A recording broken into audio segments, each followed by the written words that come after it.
Bonjour à toutes et à tous, vous suivez la revue de presse quotidienne de ce lundi 6 septembre 2021. Vous êtes sur l'Intelligent TV, bienvenue à toutes et à tous. Nous commençons ce programme avec le journal Le Matin qui annonce de grands changements au sein du RHDP. Selon le confrère, ce parti présidentiel a déjà inscrit la présidentielle 2025 en lettres majuscules dans son agenda. Tout comme ce journal Fraternité Matin touche du doigt également ce sujet avec le PDCI RDA. À la une du journal, Yasmina Ouenien, députée à l'Assemblée nationale de Côte d'Ivoire, invite toutes les personnalités du parti vert à décliner leurs projets. Parlant du parti vert, le quotidien Dernier Heure Monde appelle les transfuges du PDCI à cesser de mentir à Ouattara, car pour lui, personne n'a quitté le parti pour le RHDP. Pendant ce temps, le Jour Plus affirme que Laurent Gbagbo ne paye pas ses collaborateurs depuis bientôt 3 mois. De son côté, Soir Info fait une révélation sur le sigle du nouveau parti de l'ancien président ivoirien en lieu et place des deux doigts.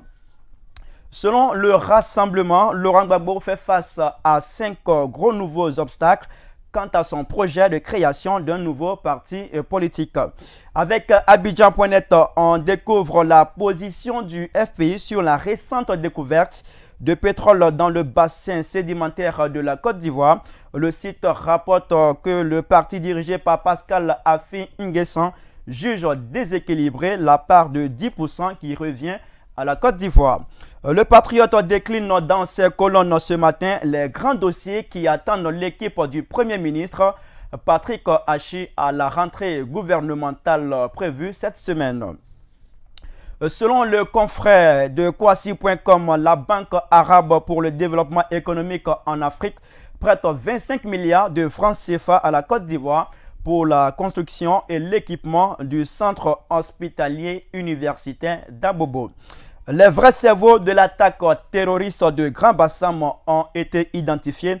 Cette information émane du journal Le Sursaut qui apporte également des précisions sur la date de l'ouverture du procès. L'intelligent d'Abidjan démarre la semaine par la journée de réflexion sur le football ivoirien en faisant parler dans ses colonnes plusieurs acteurs, notamment Sori Diabaté, candidat déclaré à la présidence de la Fédération ivoirienne de football pour qui ce genre de tribune permet de bénéficier des expertises de professionnels de qualité. Avec le nouveau réveil, on se fait une idée de l'actualité de la Guinée où un coup d'état militaire a été perpétré hier dimanche 6 septembre 2021 contre le président Alpha Condé.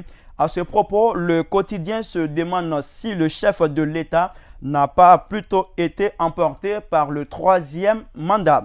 Sur le même sujet, notre voix indique qu'Alpha Condé sort par la petite porte pendant que Afrique Soir déclare que l'Union africaine confirme le coup d'État et demande la libération du désormais ex-président guinéen Alpha Condé.